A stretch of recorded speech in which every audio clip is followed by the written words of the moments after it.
it chapter by chapter, one bite at a time. So many adventures and mountains we can climb. Take it word for word, line by line, one bite at a time.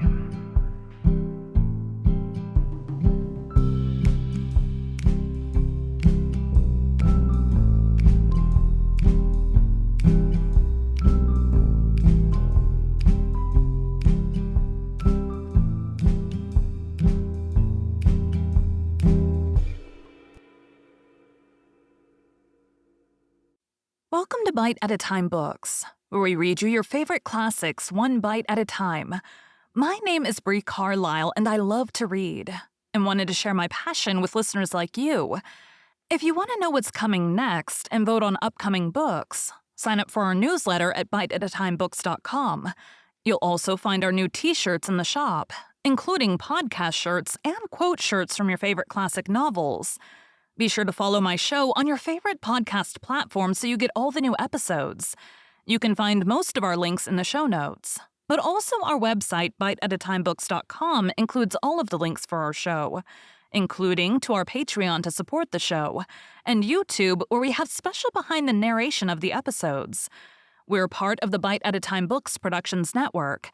If you'd also like to hear what inspired your favorite classic authors to write their novels, and what was going on in the world at the time, check out the Bite at a Time Books Behind the Story podcast, wherever you listen to podcasts. Please note, while we try to keep the text as close to the original as possible, some words have been changed to honor the marginalized communities who've identified the words as harmful, and to stay in alignment with Bite at a Time Books' brand values. Today we'll be continuing 20,000 Leagues Under the Sea by Jules Verne. Chapter 4. Ned Land. Captain Farragut was a good seaman, worthy of the frigate he commanded. His vessel and he were one. He was the soul of it. On the question of the cetacean, there was no doubt in his mind, and he would not allow the existence of the animal to be disputed on board. He believed in it, as certain good women believe in the Leviathan. By faith, not by reason. The monster did exist, and he had sworn to rid the seas of it. He was a kind of Knight of Rhodes, a second Diodon de Gozan, going to meet the serpent which desolated the island. Either Captain Farragut would kill the narwhal, or the narwhal would kill the captain. There was no third course. The officers on board shared the opinion of their chief. They were ever chatting, discussing, and calculating the various chances of a meeting, watching narrowly the vast surface of the ocean. More than one took up his quarters voluntarily in the crosstrees, who would have cursed such a berth under any other circumstances, as long as the sun described its daily course. The rigging was crowded with sailors, whose feet were burnt to such an extent by the heat of the deck as to render it unbearable. Still, the Abraham Lincoln had not yet breasted the suspected waters of the Pacific. As to the ship's company, they desired nothing better than to meet the Unicorn, to harpoon it, hoist it on board, and dispatch it. They watched the sea with eager attention.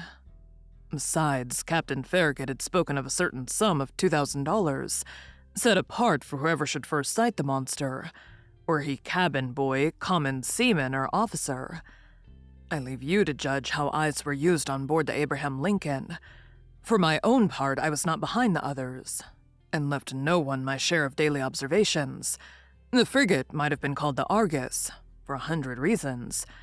Only one amongst us, Conseil, seemed to protest by his indifference against the question, which so interested us all, and seemed to be out of keeping with the general enthusiasm on board.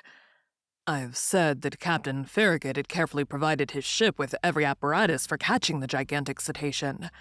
No whaler had ever been better armed. We possessed every known engine, from the harpoon thrown by the hand to the barbed arrows of the blunderbuss and the explosive balls of the duck gun. On the forecastle lay the perfection of a breech-loading gun, very thick at the breech, and very narrow in the bore, the model of which had been in the exhibition of 1867. This precious weapon of American origin could throw with ease a conical projectile of 9 pounds to a mean distance of 10 miles. Thus, the Abraham Lincoln wanted for no means of destruction, and what was better still, she had on board Ned Land, the prince of harpooners. Ned Land was a Canadian with an uncommon quickness of hand, and who knew no equal in his dangerous occupation. Skill, coolness, audacity, and cunning he possessed in a superior degree, and it must be a cunning whale, or a singularly cute cachalot to escape the stroke of his harpoon. Ned Land was about 40 years of age. He was a tall man, more than 6 feet high, strongly built, grave and taciturn, occasionally violent and very passionate when contradicted. His person attracted attention, but above all the boldness of his look, which gave a singular expression to his face. Who calls himself Canadian calls himself French, and little communicative as Ned Land was, I must admit that he took a certain liking for me. My nationality drew him, no doubt. It was an opportunity for him to talk, and for me to hear that old language of Rabelais which is still in use in some Canadian provinces. The harpooner's family was originally from Quebec. It was already a tribe of hardy fishermen when this town belonged to France. Little by little, Ned Land acquired a taste for chatting, and I loved to hear the recital of his adventures in the polar seas. He related his fishing and his combats with natural poetry of expression. His recital took the form of an epic poem, and I seemed to be listening to a Canadian Homer singing the Iliad of the regions of the north. I'm portraying this hardy companion as I really knew him. We are old friends now, united in that unchangeable friendship which is born and cemented amidst extreme dangers. Ah, brave Ned. I ask no more than to live 100 years longer, that I may have more time to dwell the longer on your memory. Now, what was Ned Land's opinion upon the question of the marine monster? I must admit that he did not believe in the unicorn, and was the only one on board who did not share that universal conviction. He even avoided the subject, which I one day thought it my duty to press upon him.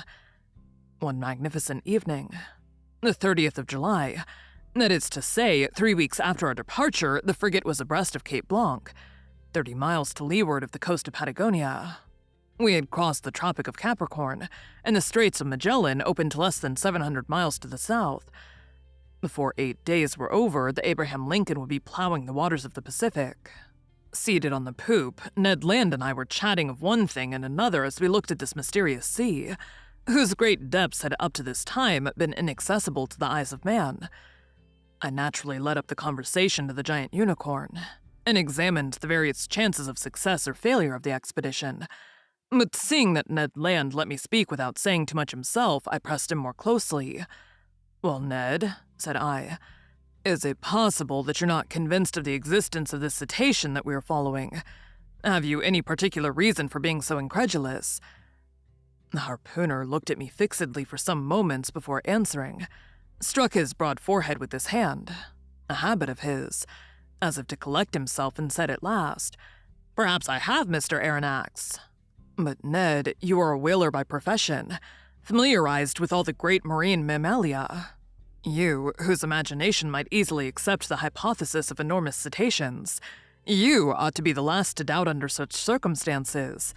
"That is just what deceives you, Professor," replied Ned, "that the vulgar should believe in extraordinary comets traversing space, and in the existence of antediluvian monsters in the heart of the globe may well be. But neither astronomer nor geologist believes in such chimeras.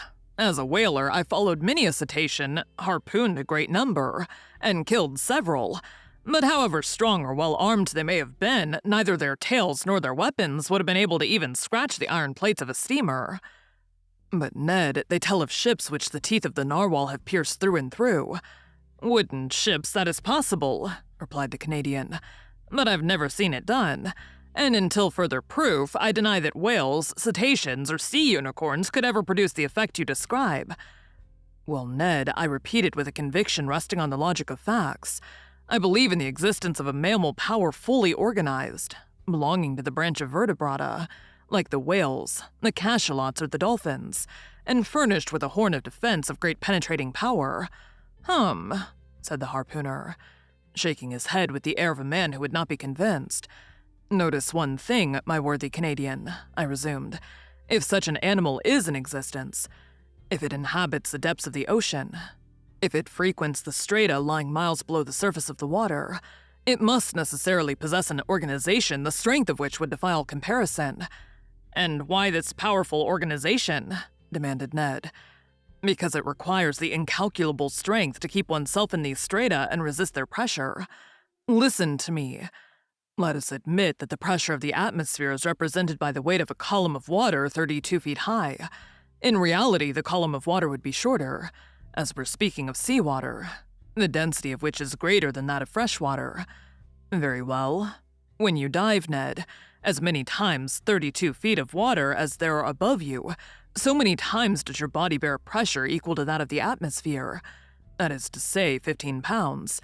For each square inch of its surface, it follows, then, that at 320 feet this pressure equals that of 10 atmospheres, of 100 atmospheres at 3,200 feet, and of 1,000 atmospheres at 32,000 feet. That is about 6 miles, which is equivalent to saying that if you could attain this depth in the ocean, each square 3/8 of an inch of the surface of your body would bear a pressure of 5,600 pounds. My brave Ned, do you know how many square inches you carry on the surface of your body? I have no idea, Mr. Aronnax. About 6,500. And as in reality the atmospheric pressure is about 15 pounds to the square inch, your 6,500 square inches bear at this moment a pressure of 97,500 pounds. Without my perceiving it? Without your perceiving it. And if you are not crushed by such a pressure, it is because the air penetrates the interior of your body with equal pressure, hence perfect equilibrium between the interior and exterior pressure, which thus neutralize each other, and which allows you to bear it without inconvenience. But in the water is another thing. Yes, I understand, replied Ned, becoming more attentive. Because the water surrounds me but does not penetrate. Precisely, Ned. So that at 32 feet beneath the surface of the sea, you would undergo a pressure of 97,500 pounds. At 320 feet, 10 times that pressure. At 3,200 feet, 100 times that pressure. Lastly, at 32,000 feet, 1,000 times that pressure would be 97,500,000 pounds. That is to say that you would be flattened as if you'd been drawn from the plates of a hydraulic machine. The devil! Exclaimed Ned. Very well, my worthy harpooner. If some vertebrate, several hundred yards long and large in proportion, can maintain itself in such depths, of those whose surface is represented by millions of square inches, that is, by tens of millions of pounds, we must estimate the pressure they undergo. Consider then what must be the resistance of their bony structure, and the strength of their organization to withstand such pressure. Why, exclaimed Ned Land, they must be made of iron plates 8 inches thick like the armored frigates. As you say, Ned. And think what destruction such a mass would cause, if hurled with the speed of an express train against the hull of a vessel. Yes, certainly, perhaps, replied the Canadian, shaken by these figures but not yet willing to give in. Well, have I convinced you? You've convinced me of one thing, sir, which is that if such animals do exist at the bottom of the seas, they must necessarily be as strong as you say. But if they do not exist, mine obstinate harpooner, how explain the accident to the Scotia? Thank you for joining Bite at a Time Books today, while we read a bite of one of your favorite classics. Again, my name is Bree Carlile, and I hope you come back tomorrow for the next bite of 20,000 Leagues Under the Sea. Don't forget to sign up for our newsletter at biteatatimebooks.com and check out the shop. You can check out the show notes or our website, biteatatimebooks.com, for the rest of the links for our show. We'd love to hear from you on social media as well.